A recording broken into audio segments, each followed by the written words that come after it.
In a world where most people watch movies and then forget about them, these brave heroes join forces to watch them again and then talk about them. Join them in their epic journey as they go back in time, a decade and beyond, to revisit and break down films from a vast array of genres.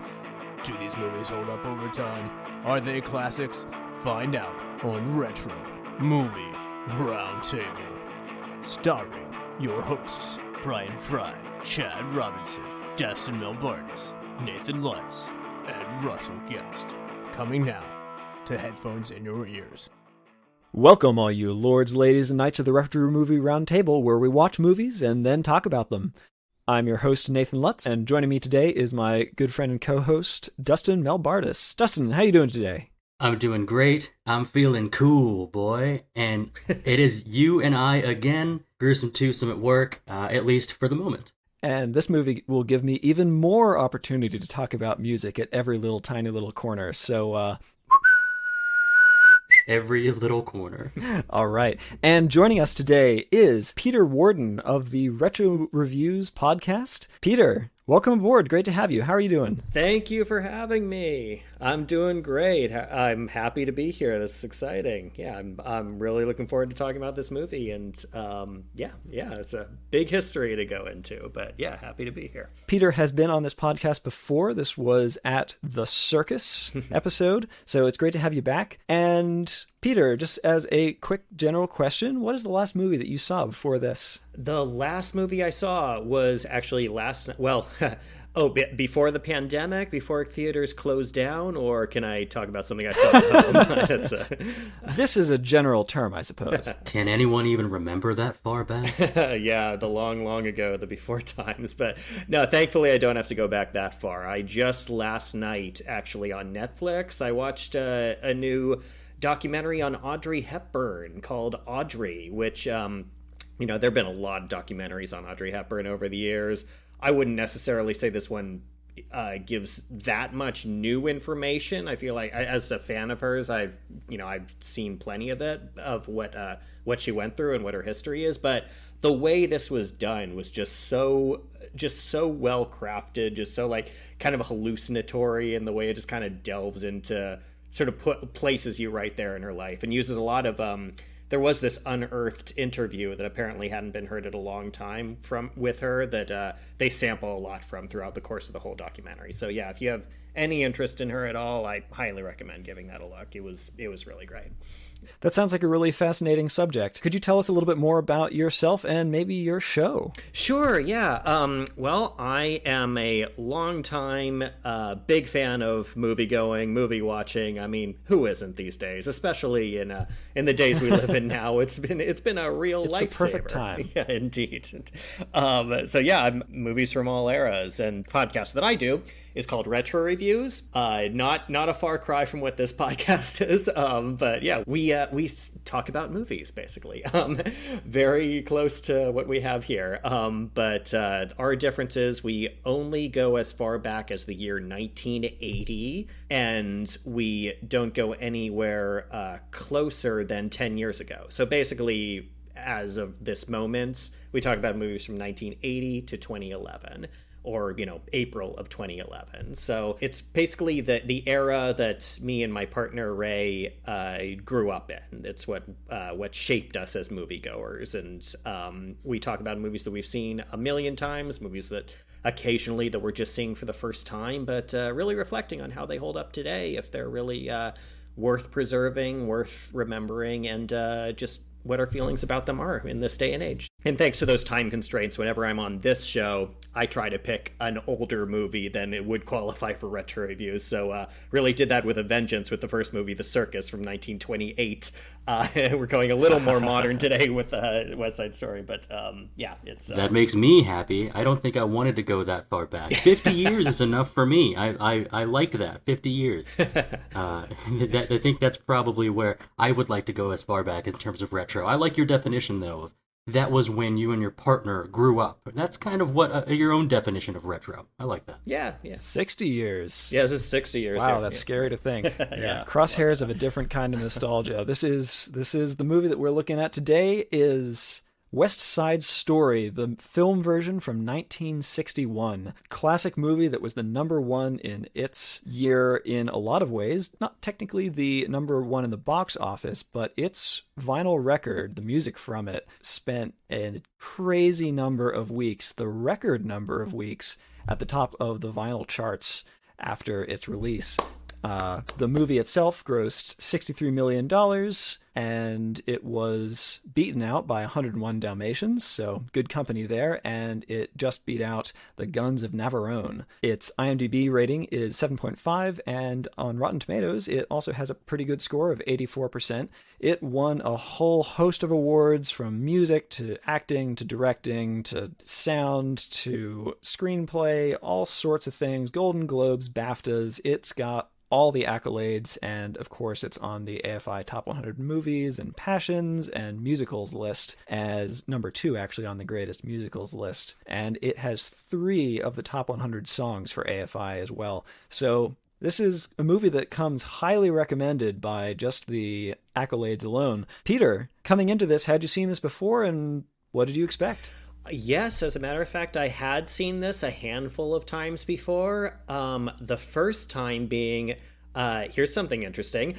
In my final year of college, back in the year of 2008, I watched this movie for the first time because I actually performed in this musical on stage as the role of Arab, one of the Jets. Awesome. Yeah, so when we were close to opening, I don't usually, I wouldn't watch a movie before starting to rehearse because I don't want to be influenced. But when we were close to opening, everything was kind of locked in. It was like, okay, I'll watch the movie and see what this is all about. So, I watched it then. Might have been shown it when I was a child, but didn't really have clear memories of it. But yeah, I had, it's a movie that at the time I was kind of like whatever, just kind of was annoyed by. I wasn't really into musicals at the time because kind of felt like they didn't really connect or click with me. As time has gone on and I've gained a greater appreciation for musicals, I've continued to appreciate it more and more. Basically expecting it this time. I had just watched it about a year ago, so it was pretty fresh in my mind, but I find that I'm appreciating the look of it and the, we'll get into the details later on, but when I first saw it, I liked it. I thought it was fine, but it's something that really has grown in my appreciation as time has gone on, so. Yeah, definitely a movie that doesn't feel as old as it actually is, and seems to speak a lot to today in many ways. Dustin, what about you? Well, I like that we learned that Peter was performing this on stage. While you would have been performing, Nathan and I would have been in the pit. We would have been playing. Nathan typically takes us in the French horn corner. I actually played clarinet for 13 to 15 years, something like that.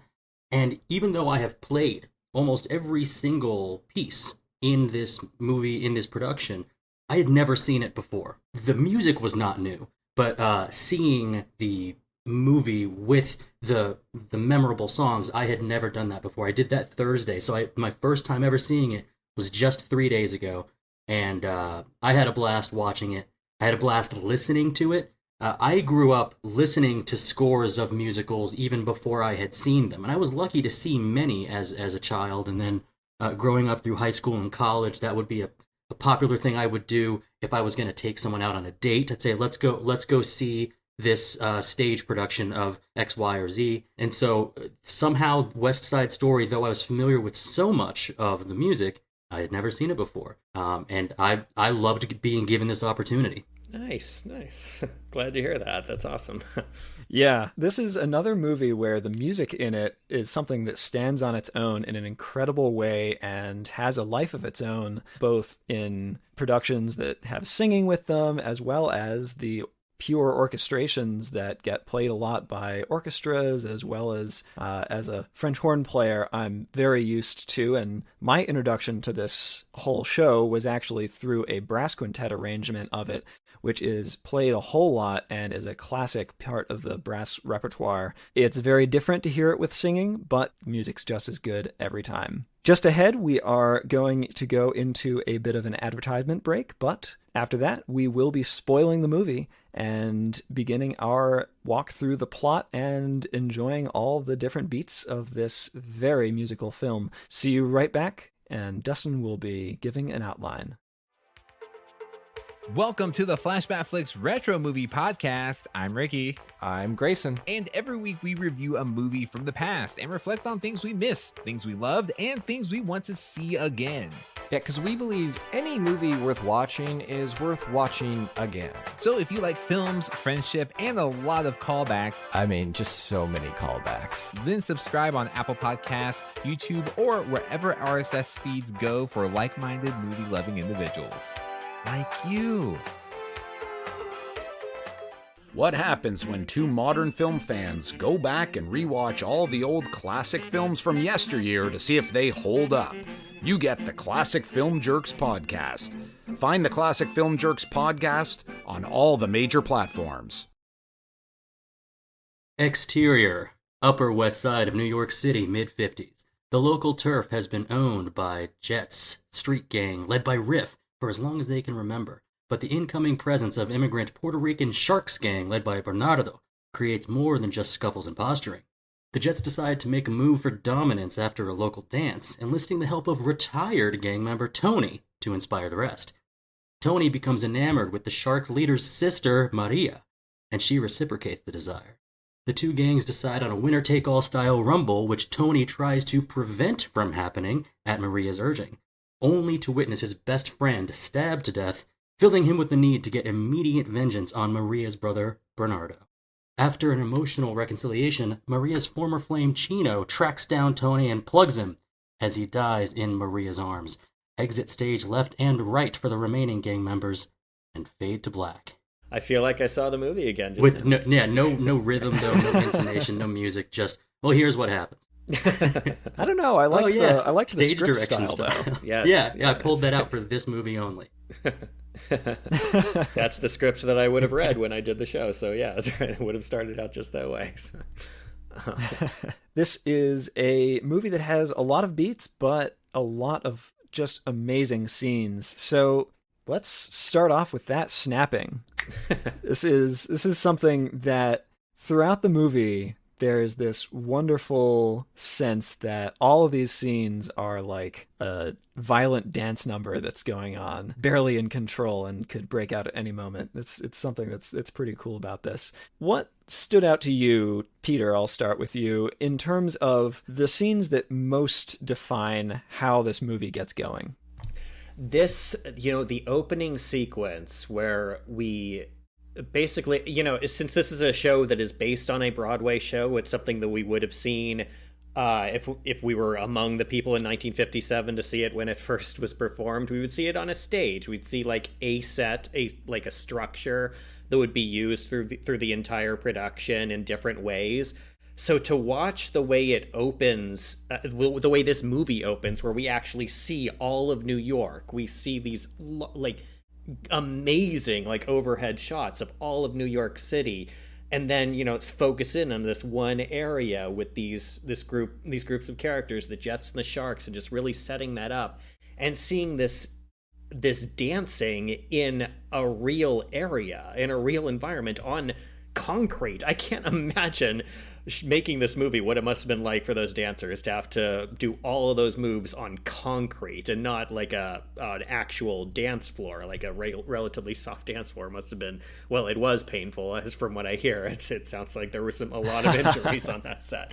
But to really take a Broadway show and put it in the real world this way, at least in that opening scene. I mean, it gets into some other, more abstract styles as the movie goes on, but for the way it established itself, it's like, okay, we are opening up this Broadway show and putting it in the real world and letting you experience it in the way that, as if you're actually living there and around there. It really is well done way of just expanding this, just like turning West Side Story, this huge hit production, into a movie and doing it in the most compelling way possible. So those I do remember being in a theater class once, and they showed us the opening scene, And it was like, it wasn't like a specific theater class. It was like a general education class. So a lot of people who weren't really theater people were in it. And there were people who they were laughing at it. They found it kind of hokey. And I just remember the professor going like, "Oh, get a grip. We all know it's dated."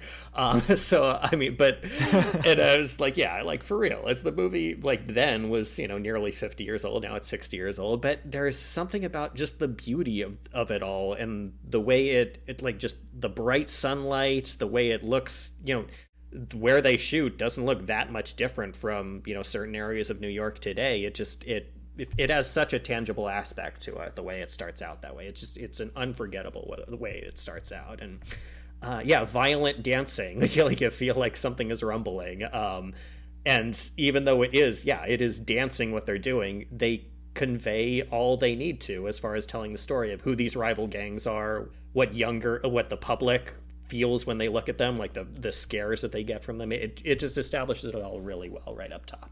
Yeah, and the world that they're inhabiting as well, there's not just the gangs. They're not in this isolation. They're involved with the police. They're involved with this whole cultural conflict that is happening in and around them. Dustin, how did some of those opening scenes with those elements play for you? I really like the spontaneity of, at any moment while you're watching this movie, whether you're hearing the snaps or not, you just know, oh, they can erupt into song at any time. They could be singing to one another.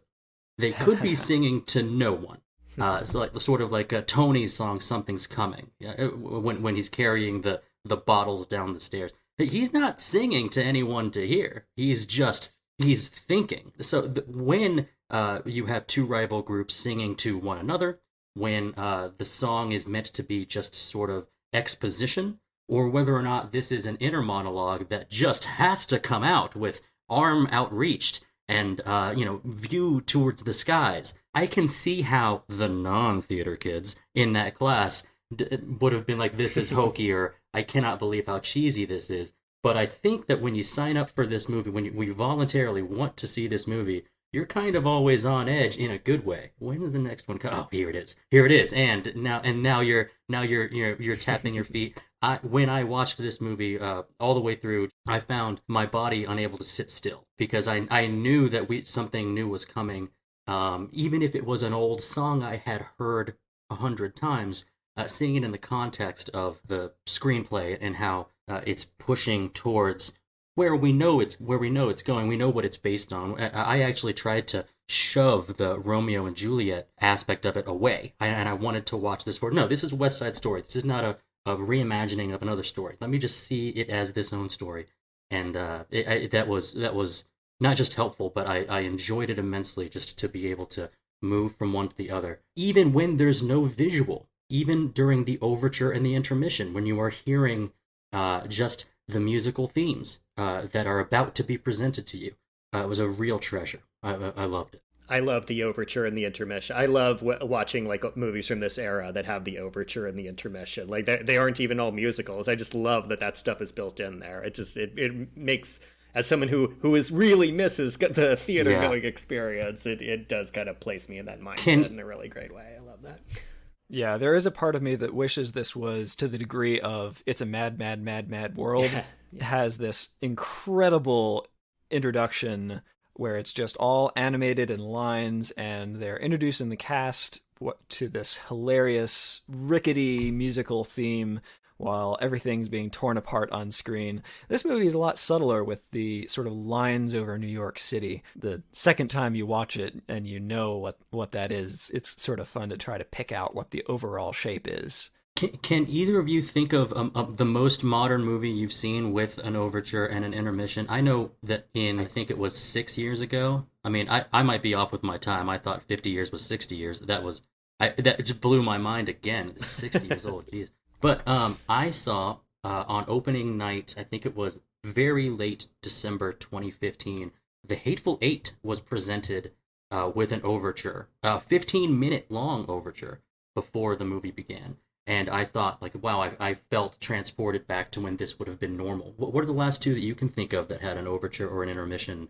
built into the movie? I knew exactly what you were going to say when you said 6 years ago. I was like, yep, The Hateful Eight. Yeah, I can't think of any, like, more recent than 40 years ago, other than The Hateful Eight. The only thing I can think of is my tendency to listen to new TV shows intros with a really judgmental eye, because that is, I think TV shows inherited the overture as the show theme, and it may not appear in movies too much, but fortunately we do get that in TV shows. So the less sort of cool one is the ongoing TV show Debris, which has a very neat sci-fi premise and a fitting sci-fi theme. That's a really astute thing to say, that TV has inherited the theme from where we started to where we are. I think my most iconic theme that really is not just present, but maybe present too much, is in the 1990 Twin Peaks series. How Angelo Badalamenti's theme is in there, Laura Palmer's theme is throughout there. That music is going to come back in those themes. As awkward as that show is, it still reminds you of there is a direction for this score to go, and we're going to introduce you to it with this overture. And then throughout it, I guess we talked about Titanic, Nathan. We do have one song that's used 30 different times in that movie. But with this one, I really liked, in particular, Maria, the almost the Swan Lake style version of Maria that's played twice. That peppering that in throughout was, I would almost say it's maybe my preferred version of that song. But having that in there really stood out, to answer your question. You know, it's interesting that you comment on versions, because the film version of these songs is not the same as the Leonard Bernstein original. It is very, very similar, but it is scored for an orchestra of 3 times the size, which gives it a much more dramatic, much bigger feel. I think Leonard Bernstein himself was a little bit jealous that he didn't get to do it himself. There were 2 other arrangers who did that adaptation.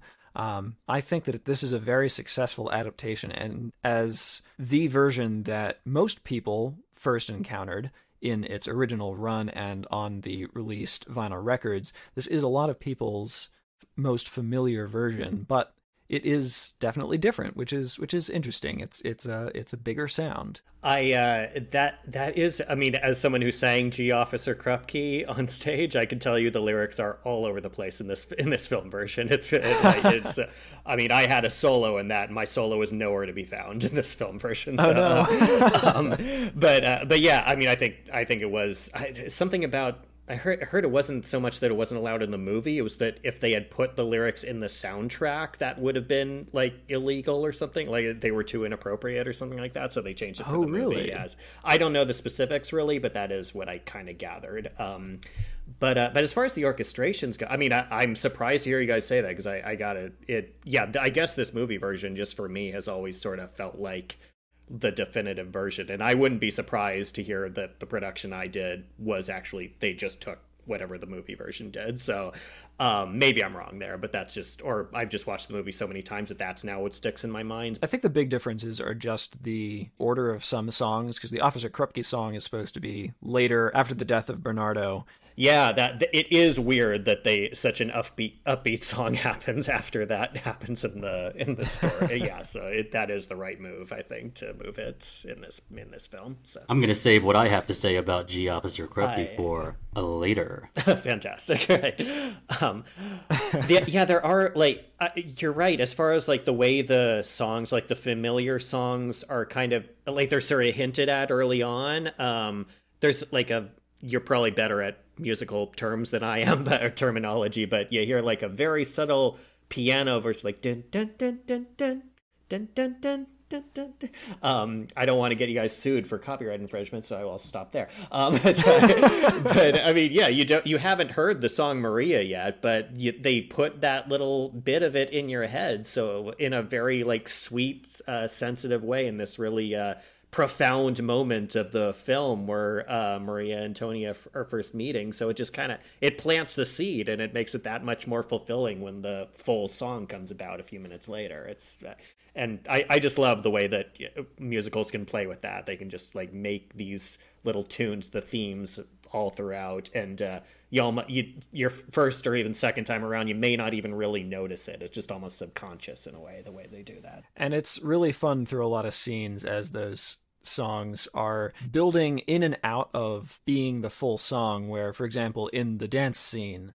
the mambo that everybody knows evolves gradually out of what very obviously sort of satirical take on dull, boring, typical dance music. Yeah.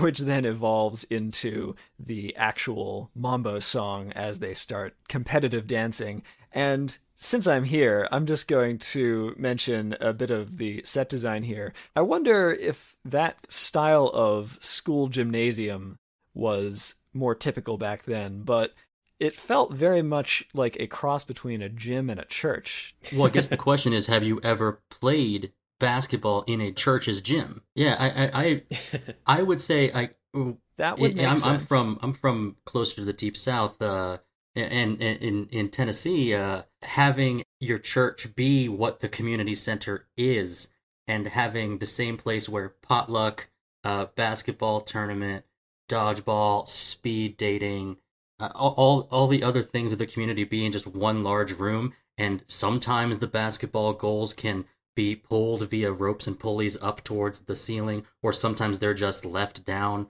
I kind of like, in my upbringing, it's kind of one of the same. Like, this is just kind of a community area. That's how I viewed it. It seemed natural to me. Okay, that sheds some light on that. That was not quite one of my experiences with what I would describe as the fellowship hall of the church that I grew up at, being a little bit less flexible and high-ceilinged. But that makes a lot of sense as a scene that takes place at what they say is a neutral location, where they have all these rules about how they can operate and where they can operate and who they can operate with. And this is one of those things in that world that they will occupy the same space and not overtly fight with each other. I think that was one of the most charming things about this movie, is when the prologue, you're setting this up as, these are jets, these are sharks, they don't like each other, they're gonna get each other, but they also have to... You don't see much in terms of school. You don't see school here, but you do see places that teenagers would go, stopping by the like Doc's shop, or going to a dance, or just being out in the street, or being in a not a playground, but like where the basketball courts are, or just where people congregate. I felt as if any time that the two groups were forced to be together, particularly later in the movie when the sergeant or the cop comes in, and both the Jets and the Sharks had to pretend to be buddy just for a little bit. It was really nice to see that, like, they're playing within another set of rules. They've got their gang rules, but they still have to play within kind of the rest of the city's rules, which is, whenever you see that on screen, I thought it was delightful. It's fascinating the way that it's not just the teenage gangs themselves, but the officer knows exactly what they're doing, has from the beginning, and he walks into that scene at Doc's candy shop and tells them off in ways which totally propagate their hatred of one another and just make them even more angry. That actor playing Shrank, Officer Shrank, or is it, I don't know if he holds some type of title, I can't remember, but the actor Simon Oakland does a great job portraying this unlikable character. Hopefully it will soon be Traffic Cop. Right, yeah. He gets demoted down to Traffic Cop. He doesn't want to be down by the traffic. Like, but he does his role perfectly. Sometimes we tend to unlike the unlikable characters on purpose, and so kudos to the actor for doing a good job of making that character unlikable, as if the script or the tone of his character wasn't going to make him unlikable anyway. Kind of was the icing on the bad cake. What did you guys think about some of the sets and the sort of funny sliding scale between set and actual location that this movie plays with? You know, I did have the opportunity a few years back to see this movie on the big screen, and yeah, it was such a treat to see it. And this was after, this was in my phase of being like, I'm not so sure I really like this movie, but it just happened to be playing at a theater nearby. I was like, okay, sure, I'll go see it. this is one of those movies. It just comes from an era that it was made for the big screen. It's something that like almost feels like it's kind of dying. I feel like every director nowadays, they just have it in their head that a lot of people are going to be watching this at home. Whereas like you watch this, you see the sets in West Side Story, and they just tower over you. They just feel so big and large and grand. Like whether it's the gate that they jump over when they're doing the rumble, whether it's just the buildings behind Tony while he's taking out those boxes when you first see him. The way it fills the frame and just fills that whole like 70 millimeter it's just spectacular to see. You almost feel like every moment looks like it's a painting or something, and the way the colors are used is just such a colorful movie, because I know color, it was just like, this was around the time where like television was around, so they really wanted to just beef up visuals in movies as much as they could to get people to keep going to the movies and not just stay at home and watch television. And you can really feel it here. It's just and the way that, not just the sets, but also the way the lighting is used, and the very very primitive usage of the way the like slow motion, like rear projection and just background sort of stuff kind of goes. Somehow it's still like, you look at it technically, and yeah, it's primitive technology, but they use it so well in such a compelling way that it doesn't matter. There are plenty of other things that come around from this era where you look at that and you just have to laugh, but it holds up so well watching it in this context. Like, the director knew what he was doing when he had the technology that was available to him. It seems like psychedelic artistic effects in movies of around this era seem to have all held up quite well. And when you see Maria start spinning from inside of I don't know if they're in the apartment or if they're in the dress shop at that time, but when she starts spinning and we get some kind of that psychedelic red filter, and then it turns into the large dance hall, I know I wasn't saying, oh geez, look at this kitschy old style effect. I kind of, my smile got bigger. I'm like, oh yeah, check this out. Yeah, this is what they were doing at the time, and pulled off. And then you're in a new scene. The size of the sets and the space that they have is necessary for all of the grand movements that they do, which I loved. I wasn't a dancer. I didn't have any type of acrobatics or gymnastics or dancing skills that my mom had wanted me to do. But seeing what these, I guess is it hard to call them actors or dancers? I think most of them are likely dancers first, and then I believe that they are mostly dancers first, especially because so many were dubbed. Yeah, there we go. Yeah. So right. Dancers first, they need a lot of space to move around, and that was great to see. And then whenever there's a lot of movement in a small, confined space, I know you were asking about the grander scales, but inside the apartment, inside of the dress shop, inside of Doc's shop, even in Doc's shop's basement, there are plenty of places where you fit 12 boys, or then the other gang comes in, and now you've got 24 boys in one small little shop, and they're all hanging all over each other just to get in frame. It still felt real. It felt like this could work. These people who are bounding around and doing flips in the dance hall are also able to sit at small tables with tiny chairs and manage to still fill the screen and have a presence. Both the grand scales and the small ones, I think, accomplish what they're supposed to. Yeah, Doc's shop in particular is a place that just really strongly reminds me of a great location in Pittsburgh, Clevan's Ice Cream Parlor in the Strip District, which is a place that has been continually kept up to the standards of what an old classic ice cream parlor would look like, partially in order to be the location for various TV shows and movies that like to film in such places. So every now and then that street gets closed because some film crew is using that as a location, and you see classic cars and things. So it's really cool to see the Doc's Candy Shop location in such a relatable way that you really feel the space. One aspect of this movie that we really haven't addressed too much. It's in sort of an interesting in-between place between stage acting and film acting in a kind of cool way. That's true. Yeah. It's hard to, I mean, I'm going right back to that class that I was in, and people were kind of laughing at the retroness of it all. Yeah, it is, in a way. It does feel like, I think just because of the way a lot of the songs are created and the way the melodies play out, they kind of have to be exaggerated when they're singing, and just the way a lot of the dialogue is written, there is kind of a musicality to it all. So then you have Natalie Wood doing a fake Puerto Rican accent. So it's, I mean, it's a valiant effort, but there is something that always feels a little bit fake about that. It's the 60s. Exactly. Yeah. It was just the times, I guess. Every time I recently watched Rebel Without a Cause again, and I always have to remind myself, oh, right, Natalie Wood is not Puerto Rican, is she? She is actually, I'm just so used to seeing her here, and then it's like, oh, no, she is very much not.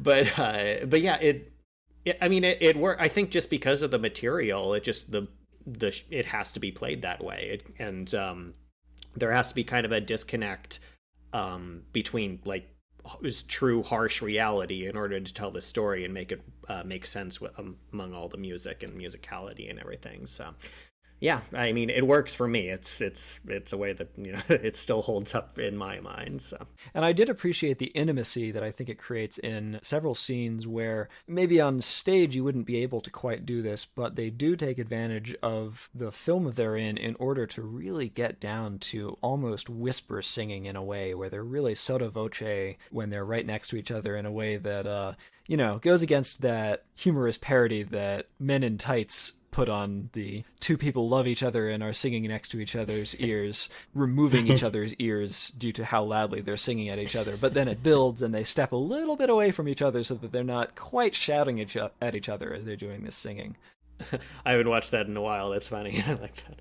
I like the movement of our dancers and actors in that stage movement style when things are clearly not. I mean, I'm a kung fu movie fan, so seeing a fight done with all sorts of extraneous movements and three people jumping in sync behind them while something else happens, you have to be prepared for, like, this is the movement for the whole movie. It's not going to change. It will continuously be a lot of movement going on behind the focus of the shot, and then when you do get an intimate shot, I feel like nostalgic. It made me think of older movies like Gone with the Wind. It made me think of older close-ups to Judy Garland. It made me think of how an actual close-up during a powerful song or between two characters.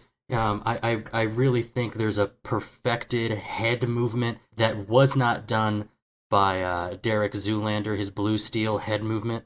I think Bernardo, whenever something catches his attention and then it catches the attention of the rest of the sharks, or when something is presenting some type of danger to the Jets or to just someone bystanding, and the way that they look towards what the audience should be looking at, it's not just helpful, it's not just to force a perspective on something, it is so overly theatrical. I think the first overly theatrical thing that maybe caught me off guard was you have one of the Jets, Action Boy, gets tripped up by one of the sharks as they're leaving the kind of caged basketball area, and the beginning of their fight begins with sort of a swan dive of one of the Jets onto the shark, and it's caught so delicately, and it almost looks like this is about to be an embrace, a loving tussle in the sheets, but it has to be done this way. And if you're expecting Jason Bourne out of any of this, you're 50 years too late. I'm bad with numbers today. You're way too late. And like, this is just what you're going to get. You're going to get the choreographed blocking is its own type of dance and art. And when it's happening on stage, on the screen, you almost feel like you could take these same dancers, and if it were to be on a stage, even with the grand scale of the fight scene underneath the highway, or the grand scale of the street during the opening prologue, that This would work, and it would be a delight if you were in row 8 as opposed to watching it on TV. It keeps your attention, and as long as you know that like this is what you're in for, it delivers. It delivers exactly what you would expect from a retelling of a stage production. It really is just incredible, some of the dance moves that you see in this, just the gracefulness of it all and the way that it still it conveys the story so well. Like you feel the danger, but you're also just you marvel at just how gravity almost doesn't seem to exist. I mean, they'll land on the ground and they just spin right up, and it just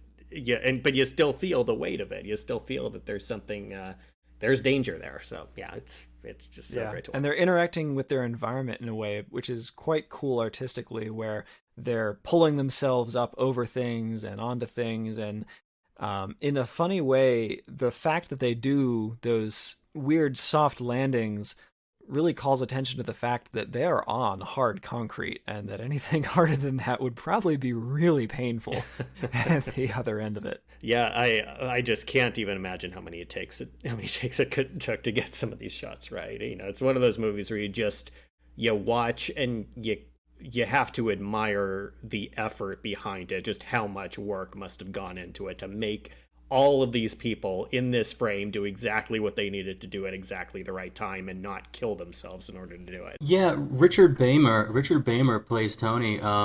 Clearly puts on some barbed wire, and then at the end of that scene, after the two stabbings, scales I'm going to say a 20-foot fence in maybe 4 climbing movements. Like maybe like he just needs 4 handholds to get over, does a front flip over it, and drops that amount. Now when you're very young and made of rubber, maybe you can do that, but you know it's done so frequently. The drop off of the concrete wall before that rumble scene, if they didn't do, I noticed that they did it relatively safely. None of them jumped from like that standing position. Most of them held on and then dropped from a lower height. But even still, I was just like, man, even that 2-foot fall would mess up my knees nowadays. Seeing them do it, balancing on a teeter-totter, that must have been a nightmare to get it to work perfectly, especially with some of the larger dudes like Ice, and the effort paid off, because what you saw was, you put it correctly, Peter, it was a marvel to witness. And you know what else is going through all those stunts with them is the clothes they're wearing. This is, similarly to a movie that Dustin and I reviewed just a couple weeks ago with Titanic. This is another movie with some pretty spectacular wardrobes and outfits going on, from what is coming out of the bridal shop to the more street clothes going on to the officer's clothing. What did you guys think of all of those pieces? Yeah, I mean, it looked very authentic. It felt, it didn't feel like, maybe in the song America, all the costumes they're wearing up there, maybe that feels a little theatrical in a way, but for the most part, it feels pretty real world to me, or at least it conveys real world to me. Maybe I'm overthinking it a little there. Maybe it is supposed to be super exaggerated, but yeah, the costume pieces all worked well. What I noticed the most, I think we're used to seeing T-shirts today with prints with certain type of designs on them. We're used to seeing T-shirts as being part of like an outfit or an ensemble, to where sometimes I believe that's the Macklemore and Ryan Lewis song. You pay $50 for a T-shirt. We're used to seeing T-shirts kind of be part of what is presentable, but the T-shirts of that era are just undershirts. This is a shirt that you wear. You probably wear it every day, or maybe you have 5 of the same undershirt and they're dirty and they're ratty, and you wear them because it's hot outside. It's not meant to be fashionable. It's meant to be functional. You have a lot of knit tops, I noticed, in this, especially from the Jets. You have a lot of what seems like summertime. I guess it probably is summertime, considering the lack of school being a part of this movie. But a lot of knit tops with like sleeves rolled up, and this was likely a hand-me-down from your brother who's gone off to get a job. I would say a lot of like the necklines and the way that the shoulders hit on these essentially boys' shirts and slacks it does seem completely authentic. I think the closest I had seen to that era, and maybe a little actually after that era, was the Mad Men casual wear. In Mad Men the show, you see a lot of formal suits, but when they're wearing casual wear, they kind of look like goobers. They kind of look like look lame. Like it's not fashionable. It's because it really wasn't. And I don't think you look at any of the gang members. Action Boy is wearing a vest. It's like 3 sizes too small. It's only buttoned, or not too small, too large. It's only buttoned down at the very bottom. I know I'm only talking about the men's wardrobe right now, but it does seem extremely authentic. I will say, yeah, America, yeah, they are at the top on the roof. They are dressed up a little bit more, but they had just come from the dance. I think that's the only reason that particular wardrobe is maybe a little too big for the time, or a little too dressed up. But I dug it all. That's true. Yeah. The Sharks, unlike the Jets, actually enjoy being dressed up. It appears so, yeah. They want to feel pretty. Well, Dustin, you mentioned it. At the core of this movie is a romance that is one for the ages. Peter, how does this strike you? Look, yeah, when you have...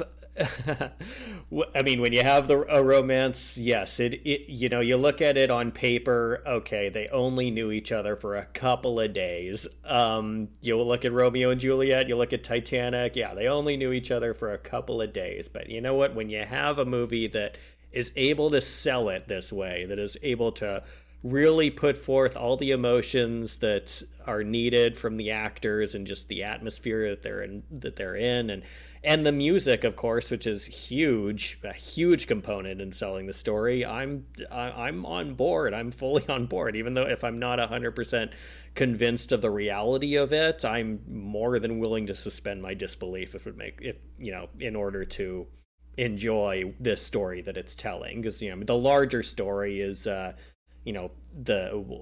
how the world is lousy because of all this conflict that's going on, and lives are lost because of that reason. The fact that it's telling that larger story means that for me, it's just kind of nitpicking to have a problem with that. So the love story really works for me, thanks to the music. And the performances aren't, they're really sincere. You feel a real sincerity from both of them, and they just have real movie star quality to them, and that's it's hard not to kind of ship them in that way. Would you say, Peter, that both of them can portray kind of a dreamy being lost in someone type of facial acting, like when they are looking at each other, they're selling it, and would you say that it has to do with that? I would say some of the effects, the film effects, kind of help with that. But when they're looking at one another and smiling those big white smiles of theirs, that they really are enamored with each other. Yeah, certainly. The basically what is the equivalent of the balcony scene from Romeo and Juliet in this movie, where they're out on the catwalk or the fire escape. Which is actually, I believe, the cover of the album, the widely selling soundtrack album, is that image there. Mm-hmm. It is so. Richard Beymer, the way he has that wondrous gaze that he uses throughout a lot of the movie, especially when he's staring at Maria, just sells it so well, and so does she. Even, I've seen it was pretty common practice to dub not just non-singers, but just about anybody in musicals back then with better singers. But if nobody had told me that, I probably wouldn't have noticed in this movie. Even in that really great scene, I imagine they were both dubbed. I'm pretty sure Natalie Wood was. I think Richard Beymer was as well. I didn't even know it. It didn't bother me at all. They did it really well, and so it was all conveyed.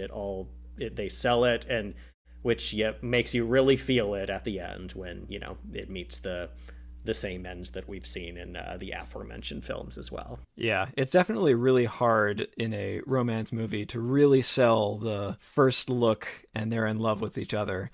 And I think this movie, everything had to work together. Their acting and just the way the effects work together to create this psychedelic atmosphere that's selling the emotions of them and telling us what's going on inside their heads. And yeah, that soundtrack that you just get that wonderful flute theme that is running over the top of that and the strings undergirding it. There are movies, I think, where romantic love doesn't have a place. And in the history of American cinema, we tend to have romantic love in more movies than it should be. Having a meaningful relationship, like a best friend relationship between Riff and Tony, having the meaningful relationship of sisters, like Anita and Maria, and brother and sister, like Bernardo and Maria. Those relationships are good, and sometimes I feel like romantic love gets in the way of what we're trying to have happen. But considering sort of the classical background of this story, if it's not for that love at first sight that wasn't supposed to happen because Tony wasn't really part of the gang anymore, and it kind of sets off this chain reaction that is, as I said, I tried to remove Romeo and Juliet from my mind as I was watching this movie, and I loved the chain reaction of this love story being forbidden as it is, leads to tragedy, and it leads to little pieces throughout the rest of how the movie gets to where it's going that I think is really well done. It's not necessarily subtle, but the decisions sometimes made. I think the biggest decision towards the end when Anita decides to say that when she goes to docks after being treated poorly, we'll say, by the Jets in that scene. When she says that he won't get his chance because Chino found out about Maria and Tony and he killed her. If it's not for the love story, that doesn't matter to the rest of the Jets. But then when that news gets to Tony, clearly not quite a 1-for-1 when it comes to that old Romeo and Juliet tale. But the love story of this movie matters so much. It's a real pleasure to watch a movie where it matters, and it is in fact kind of what makes the culmination of this movie so impactful is the love story between Maria and Tony, who after less than 24 hours are practicing getting married in her dress shop with a tux and tails and a dress. It shows you how dramatic teenagers can be, but also it's just this is moving fast, and this movie does move fast. Yeah, that's how you got. Sometimes you have to tell a story that way. The scene where they're getting married, for some reason, I had completely forgotten about that scene. I don't even remember it being in my production. The scene where they're getting married or pretending to get married, and I found that quite adorable. It really conveys a lot, and just it brings you right into their mindset and makes you really root for them, and makes it that much more important later on. Yeah, I think that scene really helps sell that they work together, not just when they're looking at each other, but they can really make their moments enjoyable when things come down at the end and Maria and Tony are running to each other and Chino gets the shot off, and for a moment you're not sure, has it hit one of them? Is it going to be Tony? Is it going to be Maria? And then Tony is dying in her arms. It just makes that moment much more affecting. Indeed, absolutely, yeah. You know what that is? I did mention that I probably was shown this movie as a kid, and remember, I definitely was shown it as a kid, or at least part of it, because the end scene where, of Tony's death, and just remembering the way that the music underscores it and the emotions and the tears, and even after the movie ends and seeing the end credits on being the graffiti on the walls, that all really stuck in my mind. Even as a young, 7-8-year-old kid, that was profoundly affecting to me, even not having seen most of the rest of the movie, remembering it. So it's a wonderful, just a classically well done sold moment that which would have to be, because pretty important to the movie. So. Well, it's been great going over the movie itself, but I think it is time to move into our movie superlatives section. This is where we give awards to different aspects of the film. We're going to start with something that's a little bit different this time, since this is a musical. We should just list off what your favorite musical number is. Peter? Okay, my favorite musical number in this. Yeah, it might be kind of a deep cut, but it always has been my favorite. It's the one that like I continued to sort of hum and just really, you know what? That's the wrong phrase. It's not the one that I would hum to myself a lot, but it was the one that I found most compelling, and that is A Boy Like That. Just the way that song moves and the anger and the frustration that Anita conveys during it's always really stuck out to me. And the fact that it's more or less a solo, I think she's the only one who sings it. To someone, feel free to correct. I might be wrong. Feel free to correct me if I am. But yeah, that song really has sort of resonated with me. I mean, the rest are classical show-stopping moments all throughout it, but A Boy Like That has always been. Yeah, it's really killed me every time. Yeah, I don't know if the stage version is different, but in the film at least, A Boy Like That is cross-cut, essentially, with Maria singing I Have a Love, and they're, from a chord standpoint and intervals, they're related to one another, but they are different in the way that they're dissonant in a quite striking way. It's a very cool pairing of songs. So for sure, yeah, I think you're right. It probably was that way in the stage version as well. But yeah, Rita Moreno's her performance, her delivery there, it really stands out for me there. I'm really hoping I'm really hoping somebody from your senior year of college is listening and being like, how could he not remember? Darn it. So I came in with 3 prepared. I will say my 3, but I'll talk about one. My 3 favorite numbers are the dance at the gym, Mambo. I love Tonight, especially sung by both. But my number 1 number is, and I think this is kind of strange because of its placement in the movie being different than its placement in the stage production, but Cool, sung by Ice and the Jets and nice. The girls. That's the song I will hum and have been humming since Thursday. It is probably the first song I played or remember being from West Side Story. Growing up in bands and getting even into marching band in high school and college.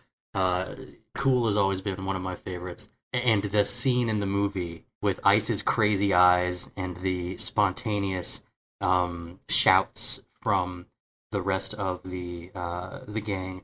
And then I will say, close second is the dance, the mambo in the dance. But I think Cool has the best choreography of the entire movie. And that's why that scene is one that, even though I watched the movie, we'll say 1.5 times, I've watched Cool, that choreography, probably 10 times on YouTube over the last 3 days. I love that one. I love how it looks on screen. We would pretty much always, like, the go-to phrase we would say to each other is, like, just at random moments, if someone's getting a little heated, hey, just keep it cool, boy. Coolly cool, boy. Real cool. And our choreography was not quite as cool as in this movie, or maybe it's cool. You know what? I'll leave it up to you guys. There was a moment where I'm being rolled onto the stage, sitting on a table, wearing a cereal box on my head during that show. So you know what? Yeah, we do what we can when we're not entirely professional dancers to keep things interesting. So sounds cool to me. Good. Yeah, that's as cool as it gets, isn't it? Yeah, I mean, you're absolutely right. There are so many amazing songs in this movie. There's, amazing love songs. One Hand, One Heart is just spectacular. And there's yearning songs, Somewhere and Something's Coming, of people who are just, they see a future that they could inhabit and want to inhabit, somewhere they want to leave to, and they're just singing really beautiful songs with really amazing ensemble work. But, my favorite of all these really has to be Maria. The incredible sort of prayer-like intro that it has, building to that classic tritone and then resolution to the fifth that makes this whole movie work so well together with all of its musical numbers, perfectly encapsulated by that piece. I love it too. Nice. Even though it's such a, I tend to move away from the most popular or the biggest thing of anything, or of any movie. It's so good. It's great. It's worth being picked for sure. I have no regrets. Next up, we have the MVP. Can be the director, an actor, a supporting actor. Peter, who's your pick? I'm just going to say, even though there were, I think, 3 of them to choose from on this, well, I guess technically 2, but you could say 3. I mean, the director putting something like this together, making like taking this big hit musical and finding a way to make it what it is. You know, as a performer, I almost want to just go straight to a performer, actor, supporting actor or something. But the fact that the director was able to wrangle all this together, get it so perfect, just be determined to make it as precise and memorable in every way. I mean, that's a big thing. Is it can't have been easy to translate something from stage to screen. Is not as easy as people seem to think. I mean, I'd say their ratio of good to bad is at least 1 to 5 on that, and they with this they did it. And I mean, I think there's so many other hands that go into making that happen, but as far as I'm concerned, I mean, I gotta hand it to the director on this one. So yeah, Robert Wise and Jerome Robbins, really excellent job with some input from Stephen Sondheim and about how things would be put together, but really, really amazing job. Dustin, how about you? I'm going to go with an actor here, because I feel like saying Leonard Bernstein doesn't count, because it's something that's lasted in terms of its musical prowess forever. So I'm going to say the MVP in terms of a performer. I'm going to go with Russ Tamblyn as Riff, leader of the Jets. When you see him, when he's singing, when he's just around, he feels like the leader. You can tell he is seen as the leader, even when Tony's around. They like Tony, but there's still kind of Riff's calling the shots. He sets the table for a lot of what's happening. He perpetuates the Jets' lifestyle. He's the one that wants to get rid of the Sharks' influence. He sows this type of hope. I don't know if it's a false hope. He believes that like we can just beat it out of the other guys. His dancing's incredible. I had first heard the name Russ Tamblyn when he was playing Dr. Jacoby in 1990's Twin Peaks. I also learned that he's Amber Tamblyn's dad, but I don't even know what she's in. I just know the name. And so to see a young version of him doing backflips and like somersaults and handsprings, and then also, I mean, yes, maybe it's based on the makeup, but his up close shots, it's just like he feels like, man, if you put this in, he could be the real Dennis the Menace. He could really be the leader of this like 50s street gang. And then his death fuels the ending. So like he drives how the movie needs to end for you to feel the way that you end up feeling. So his character and just the actor himself, Russ Tamblyn is Riff, my MVP. No, I do want to add, Russ Tamblyn is in Twin Peaks, and Richard Beymer is also in Twin Peaks. As Jerry Horn. Yeah, he loves eating that brie sandwich. Apparently, David Lynch loves this movie. He's a huge fan of West Side Story. And you know what other famous director loves this movie? Calls it his favorite movie of all time? No, lay it on me, Daddy-O. Michael Bay. Michael Bay says that West Side Story is his favorite movie of all time, which I just find that crazy. That just blows my mind. So he thinks it's amazing in sort of a do as I say, not as I do sort of way in the area of explosions. Probably. Yeah, not enough exploding cars in that West Side Story. It's so weird. For my MVP, I am going to go with Leonard Bernstein, because how can I not? It's just such an amazing piece of music, and it permeates every little bit of it. It's all connected. It's something I just completely love. But next up is Best Supporting Actor, Peter. Best Supporting Actor, I am choosing Rita Moreno. I think she's amazing, and she is she's continued to be so active, still alive today, and still goes on stage and does stuff. She just is, to look at that legend who, of course, because of the world that we live in, never really got to be the big, huge star that I feel like she could have and should have been.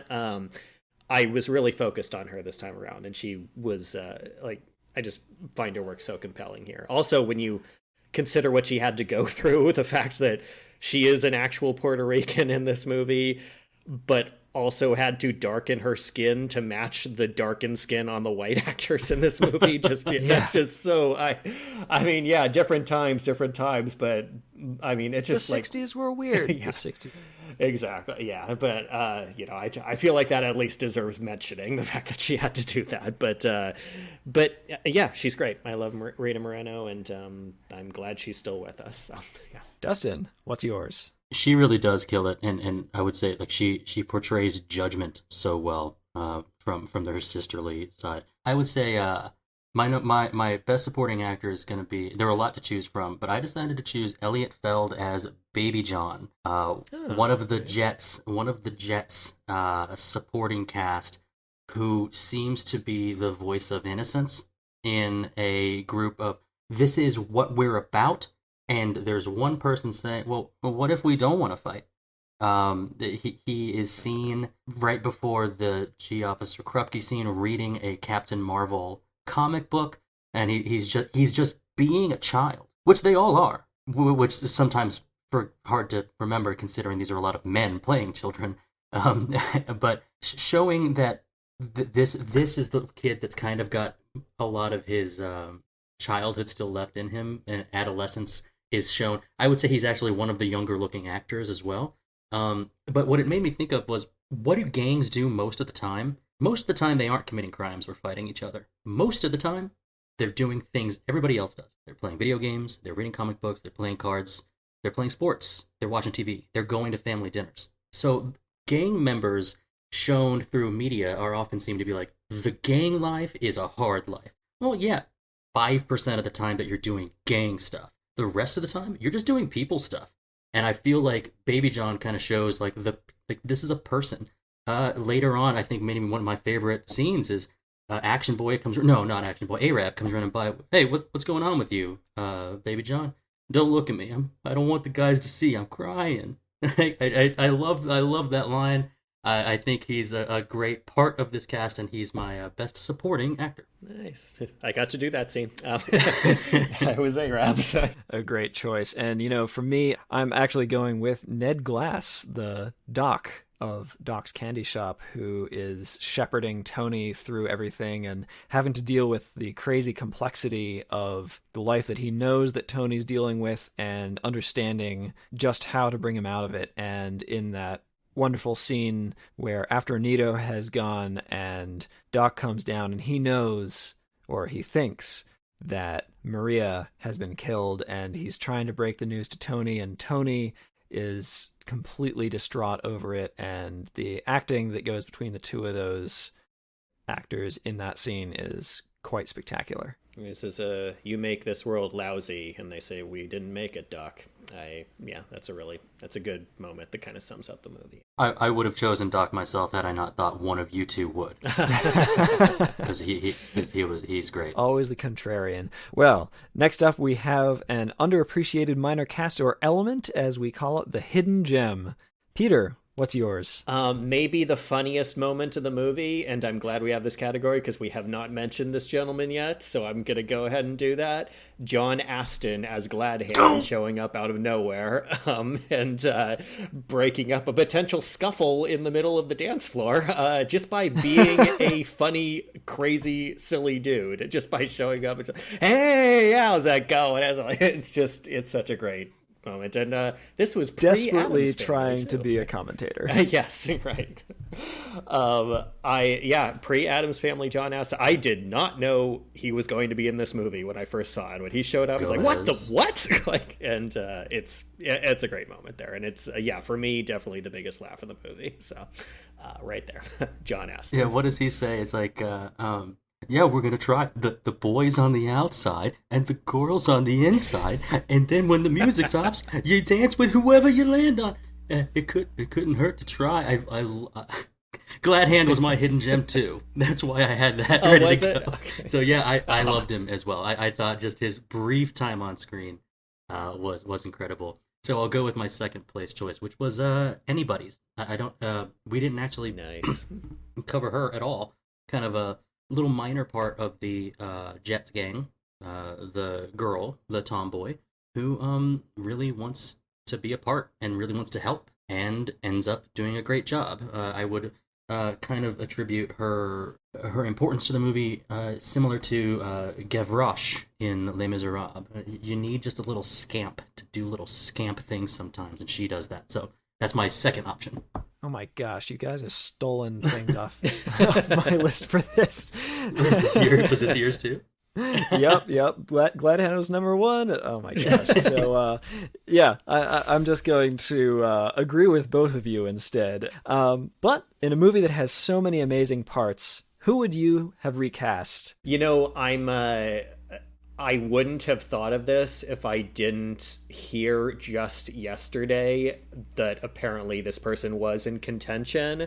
And so I just have to say it. So even though I'm kind of stealing from reality here, I'm going to say Audrey Hepburn was offered the role of Maria. And I think that would have been pretty amazing to see. I would have really liked that. I think that could have been a huge thing for her already super huge career. It was like a technical, like she didn't want to move away too far from home or something like that. It was something personal. Like she wanted to do it, but like just couldn't. So I would have liked to seen that. Nothing against Natalie Wood. She does a great job here, but I think Audrey Hepburn really could have made this movie just that much better. So yeah. Dustin, how about you? I don't want to feel like we're piling on because this isn't a Natalie Wood thing. But I have brought up before on the podcast that movies of this age generally don't have that one great of a pool to choose from, nor do they make the choice to cast Latina actors. But I would say if I had to bend reality somehow, I would replace whoever is doing the singing for Maria's parts. Whoever that is has kind of a Sarah Brightman syndrome, meaning that they sing everything similarly, and tone doesn't come across the same way. For sad songs or happy songs, the vibrato sometimes in the higher notes, it's like an aria sung on stage, not part of a production, or like an aria sung as part of like a revival where people are just singing songs, not doing the acting. So if I were to choose anything to recast, I would just replace that singing voice with a Rebecca Del Rio, or who's just a Latina singer that I like, or depending on the time, you could choose anyone, but I just felt like that sounded inauthentic. That's the closest thing I could get to a recast. Now, if Rebecca Del Rio, am I correct that is the lady from Mulholland Drive who sings that song, Gerondo? Yes. Or am I speaking gibberish? No, okay, no, it is. All right, cool. Great choice. For mine, I'm going in a left field direction for this, which will nevertheless not be terribly surprising for me. The music of this movie is incredibly well done. Every bit of it is amazing. But how could you not get Leonard Bernstein, one of the most charismatic directors of all time, to direct this film? Like, apologies to John Green here, who was the conductor and musical director for this film. How could you not get the composer, who was such a charismatic, not only director, but music educator and inspiration to a whole generation of musicians? Let's get him on stage here. Let's get him on stage. Also, the sort of modern knowledge of what is happening, which I did not realize this was happening until researching for this film, but there's a new version of this film that is coming out this December that I had not known about it before, and it is a real A-list of people up here. So this is, or has been, directed by Steven Spielberg, which is really exciting to start with. Mm-hmm. But they're using Gustavo Dudamel, who possibly might outcompete Leonard Bernstein for being a dancing maestro up at the front of the orchestra. So I couldn't have chosen a more perfect director now for the music of that movie. I will say that my excitement for this December is almost eclipsing my excitement for the movie Dune this year. And that is hard to do. So I'm very excited. I was excited last December when West Side Story was originally supposed to come out, and now I'm excited for next December. It has been in the can for a while, and I'm glad it's hopefully finally happening at the end of this year, because I've been really looking forward to it. Yeah, and by that time, hopefully I'll be able to see it in theaters, because that is something I am very jealous of you, Peter, for having been able to catch a showing in theaters for this. Oh yeah, I highly recommend, even after having already seen it, I do recommend catching this on the big screen if you ever get the opportunity. It is really made for it. So. Definitely very awesome. But moving on to the best shot. Peter, for you, what's the best shot in this film? God, there are so many to choose from. I am not satisfied with any of my picks, but the first one that came to mind is, and I may not explain it perfectly, it's just something that stood out in my head when Tony is just running, screaming, "Chino, come for me, Chino, I'm right here, Chino," and just runs up to a gate and just starts weeping, and it's just kind of in the dark, it's almost silhouette, but it's just a really just a spectacular moment in a movie that is full of moments that are spectacular as far as cinematography and shot goes. So yeah, great choice. Dustin, how about you? The best shot for me is during the performance of Cool. I like that leaderless Ice kind of takes up the mantle of keeping everyone relaxed, and you got to stay cool. He's got crazy eyes during this entire scene, which I love. But the shot is the shot. The everybody getting low, everybody like leaning over, kind of crouching forward and moving directly towards the camera. They do kind of a little hop. I think that particular move has been redone several times. I believe it was the basis for a Gap commercial in the late 90s. That particular shot of them coming at the camera during a kind of a driving bass line of that song, that and the kind of being underground, or at least in the parking structure with the bright lights behind them, that is just so cool. That is my best shot. Yeah, really awesome use of the environment and the headlights in particular in that whole scene. It's really striking. For me, it's close to the beginning where Tony is taking the bottles in from the shop. There's just something so cool about the visual of how this guy is trying to get out and he's just taking bottles down, and meanwhile Riff is just trying to bring him back into the life and talk him back in, and all of this is just shot with that wonderful sort of warm filter that's placed over a lot of this movie in a cool way. So that's for me. But broadening out a little bit, what is the best scene for you in this movie, Peter? Best scene? I mean, it's an obvious choice, but I mean, there's something to be said about the fact that it's something that I remembered from when I was single digits. The last scene of the movie is just so well executed, between the way it's edited, the way it gets really up close to the characters, the way the music, it just sort of comes in and out, the way it underscores is just so subtle, doesn't really bang you over the head with the music. It's very quiet and very appropriate, and the camera just pulling out at the ends and just letting you just see the remains. It's like, this is how this is ended, this is how this turns out, this is what it's all led to, this tragedy. It really hits well, and yeah, and the lights, the cars as the police pull up, and you realize that these teenagers who have gone towards violence and even seen death and experienced killing and wanted to kill in this movie are suddenly realizing sort of the stakes of what's happened. It's amazing how well that sells it. Yes, 100%. Yeah. And you barely even see the cops. They're just kind of like out there in the background, as if they're just like so secondary in a way to what has just gone on. And if they had only been there a few minutes earlier, it's wonderful. Yeah. Dustin, what about you? That scene really wraps up the movie too. It just so well. But my favorite scene, and I think the best scene, is the dance scene. For all of the elements involved in it, which I will run down. I think I mentioned that the Mambo is one of my top 3 numbers, and that's because after the kids kind of separate to their two sides, the first big brassy hit of Mambo is when the Puerto Rican kids start to like saunter towards the middle of the dance floor. The women have their hands in the air, the men have their hands in the air behind them, and it's kind of like an opening salvo.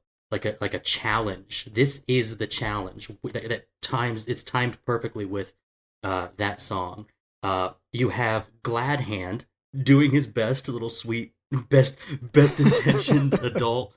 I believe on Wikipedia he's technically a social worker. Like he's trying to get the kids to like be involved in stuff and not the gang world. Immediately ignored by the kids. Another incredible dance sequence by both sides. Russ Tamblyn flipping all over the place. and then it culminates in Tony and Maria meeting, and their banter there. I don't want to butcher the quotes, but the between them, when they are falling in love at first sight, the things they say to one another are very sweet, and so a culmination of the scene. I think it's the best in the movie. Beautiful. Yeah, and all of the really neat effects work that goes into selling the isolation and sort of the tunnel vision that Tony and Maria get during that scene is just beautifully done and really imaginative in a way that seems to, prophesy certain movements that would then happen after that to do with sparkly lights in dance halls. Well, I mean, it was done. It had to have been done like practically too. Those aren't CGI people back there. It's Ice and his girl, and it's Action Boy and his girl, and whoever else back there. Awesome scene. And for my scene, I'm actually going to call out the moment when Tony finally, after running around for a while, shouting Maria's names to the balconies, finally somehow or other finds the right one, and she steps out, and they have that whole scene. The song that they sing, everything about that is a pretty awesome scene, and the way that they use the fire escapes as this really neat three-dimensional vertical stage for how they're moving around is something that is just really cool to me. Moving on to best wardrobe or makeup moment in a movie that has very many. What do you think? So you can ask my partner Ray. I am really a big blind spot I have when watching my movies. I'm really terrible at noticing costumes. Like, he'll ask me, okay, what did you think of the costumes of this? He's like, oh geez, they were wearing costumes. So my answer probably won't be perfect here, but I had a great time watching. It comes right off after the intermission, which I just loved. The intermission is I Feel Pretty, and they're just going crazy with all the with all everything the fabric at their disposal. Yeah, that was a lot of fun to watch. So it's an obvious choice, but for someone like me, you kind of need the obvious choice. So yeah, I Feel Pretty was. I mean, it's a number that I just found myself appreciating even more than I ever have. I appreciated so much about this movie more than I ever have. It's a movie that I like more and more every time I watch it. So yeah, there you go. I Feel Pretty is my answer there. A movie that really gets better the closer you watch it. Dustin? This would have to be, it has to be Bernardo with his purple shirt and purple socks and the thin tie. It's a great look.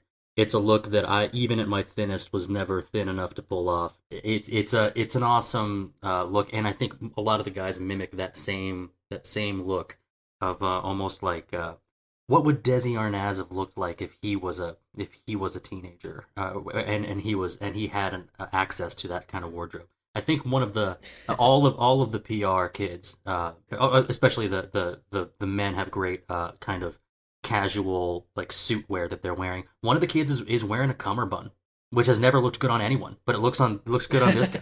So like as an orchestral player who wears cummerbunds to most concerts, I reject that notion with great fury. I used to play the violin and wore my share of cummerbunds, and I completely accept your theory. Yeah. Actually, I'm right there with you. They look as good as someone wearing a cummerbund can look. I guess that's what I can say. That's mine. Yeah, the PR kids, but particularly Bernardo. I do find it funny in that scene how it's very obvious that the Jets, when they dress up, they're donning a costume in a way that the Sharks are stepping into just something they're used to or sort of are much better at. Because the Jets, some of them don't even go the full way into having a proper suit or anything. They don't know how to do this. They just kind of know that you wear a suit to this sort of thing, at least for a lot of them. So it is interesting how those wardrobe choices in that scene seem to reflect the actual characters. Yeah, definitely. It's point Sharks if we're adding points up. That's point Sharks. It helps when some of your members are the actual dressmakers. Yeah. Okay, so that's 2 points Sharks. Is that one they've got the better wardrobe, and two, they work for it. Yep, exactly.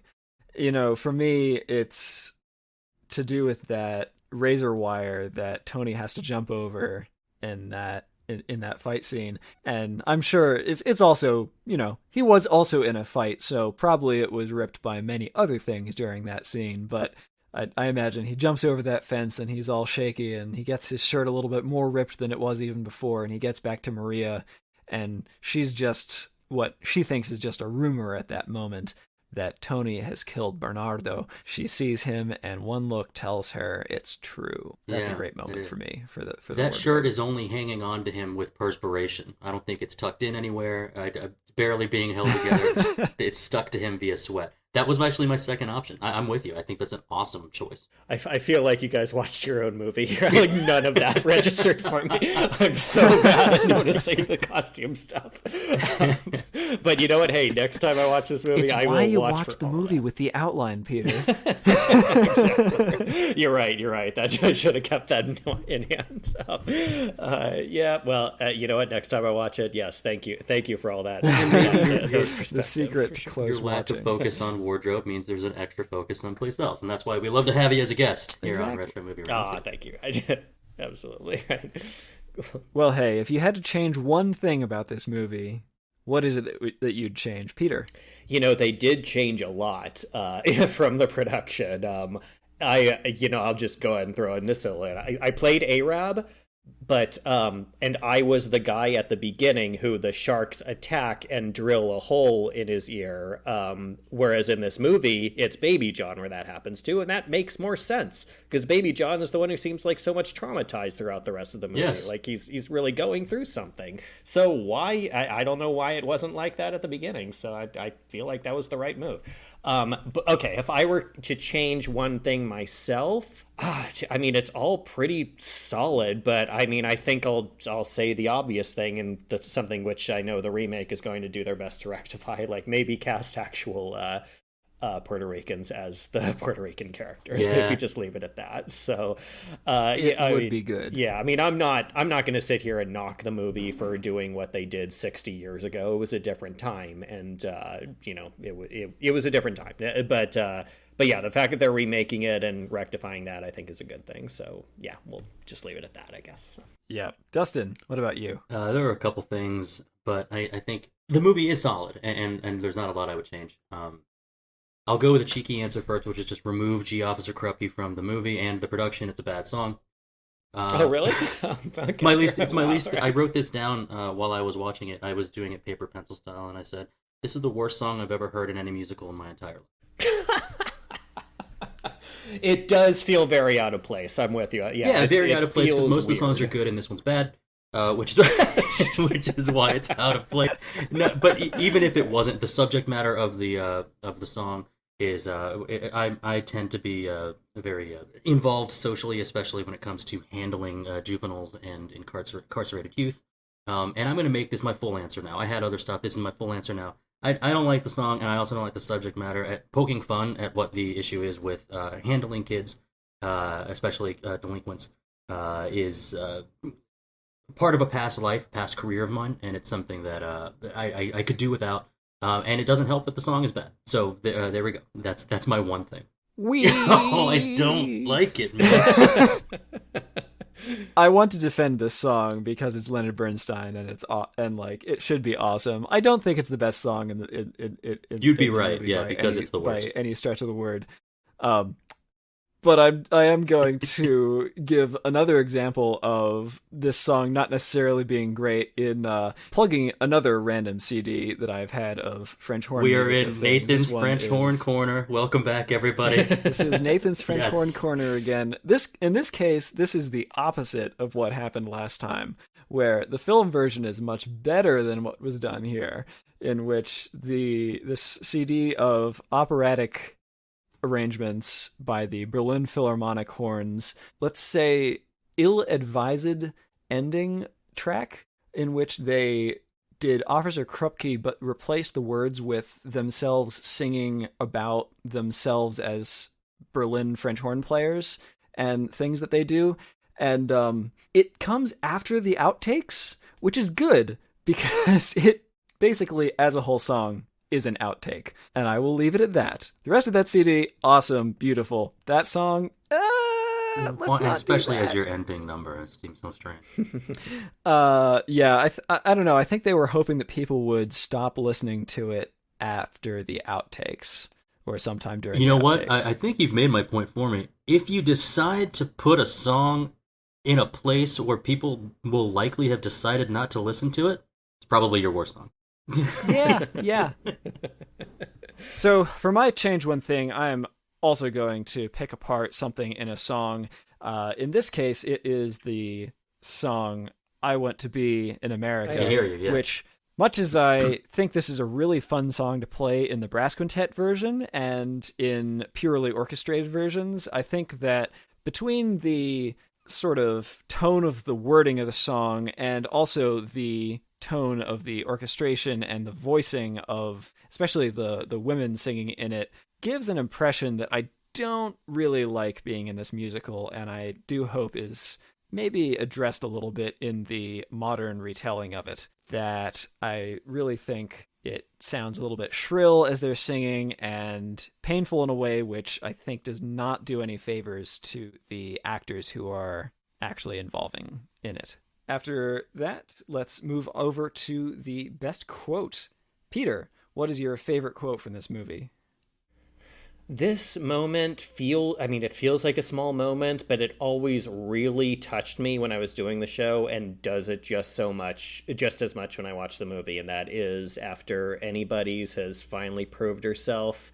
Okay, it was Ice. Yeah. He calls out to her and says, "You did good, buddy boy." And she says, "Thanks, Daddy-o." That's just a really great, nice sort of wrap up for that character. Who's, kind of in the periphery throughout most of the movie, but then really serves a crucial role later on. And it's a great moment. So. If there wasn't a death at the end of the movie, like, what would you think? Like, these gang kind of keeps going on, that Ice would be the leader now, and Ice kind of accepts Anybody's. I loved that as well. My quote is from Doc, and it wasn't there were so many good ones from him, almost like one-liners, but the one I liked best was it was after one of the fights, I assume, where he just says, "Couldn't you just played basketball?" It's like all this violence, all this rough and tumble action, and couldn't this just been taken care of the way that kids used to take care of stuff? But yeah, that's my quote. That's definitely a great moment of, oh man, I wish things could be fixed in a way that made more sense. I'm going to sort of cheat here and double down on an earlier choice. So from the song Maria, the word is mostly just Maria, Maria, Maria. And I just got to call out the awesome cadence that this song ends into, where the whole song is this wonderful 1 augmented 4 and then up into 5 with how the chords and cadences are working. And at the very end, it just gets this incredible cadence up into the last note of Maria. I think I missed the notes completely there, but it's hard to hear, it's hard to sing, and it's amazingly beautiful and pristine. That is my best quote. I loved that as well. Well, this has been a really fun review to have you on, Peter. Thanks for joining us. Do you want to just recapitulate a little bit on your podcast? Certainly, yeah. Retro Reviews, it's out there. We do it every week. We do movies from 1980 up until 10 years ago. You can find us on Instagram at Retro Reviews Pod, all one word. And you can find us on Facebook at Retro Reviews, although I don't think we do much on Facebook now. It's really the best way to follow us is on Instagram. But yeah, you can get us anywhere you find our podcasts. It's me and Ray. If you're a fan of, I assume if you're listening, you're a fan of this show. So yeah, if you want to go back and listen to the Singin' in the Rain episode, that's where you can hear he was on for that show. That would be Ray. And yeah, Ray and I, it's usually just the two of us. And every now and then we bring on a guest and it becomes a trio. But yeah, it's something we have a lot of fun doing. So yeah, definitely go check out Retro Reviews and it'll be a great time. Now, let's take a look at how we all rate this film from 0 to 5 stars in increments of half stars. Peter, how do you rate this movie? Boy, this is a movie where, my opinion has just gone up and up ever since the first time I saw it. It's, it is just only... I've only continued to appreciate it more after finding it just kind of like whatever the first time I saw it. Just finding it to be hokey, outdated, not really liking the music. And today, the music resonates so well. I have such a much greater appreciation of musicals in general, so that certainly helps. But yeah, the movie just continues to work. It's just so visually pleasing. So the music is just so pleasing to the ear. The performances are so heartfelt. It's a real classic big experience. And I am just gonna go for it. I'm gonna say 5 stars. I'm gonna say I agree with Michael Bay. As far as this movie goes, I think it is right. I'm a big fan of it as well. I don't know about you guys, but I keep a top 100 of all times movie list. I'm thinking of adding this to it. That's how much my appreciation has gone into it. So yeah, there you go. 5 stars for it. Yeah, definitely deserving of a spot in that list. Dustin, does it have a spot in your list? Well, this is certainly a 5-star musical. I can't think of anything about it really that takes away too much from my experience.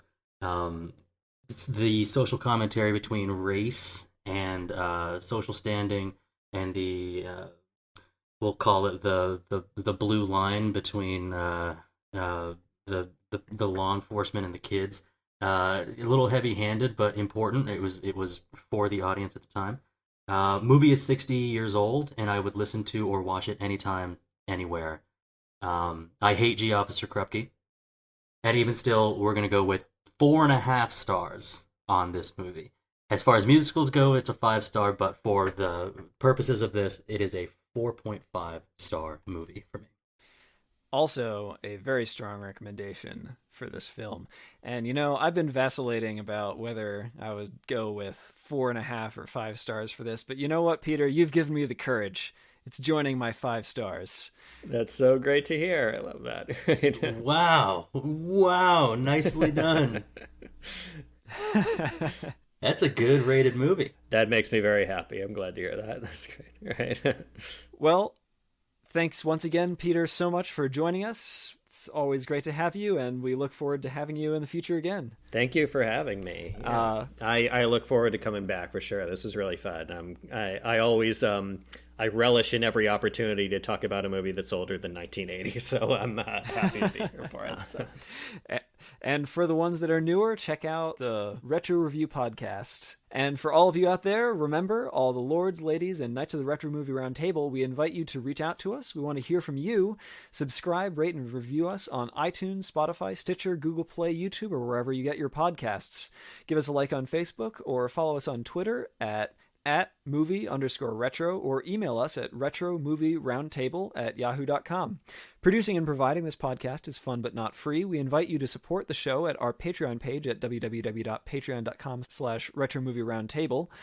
Any contribution is much appreciated and will go towards making the show better for you, the listeners. As always, thank you for listening. Be good to each other and watch more movies. Dustin? Everybody starts out as strangers, Ted. It's where we end up that counts.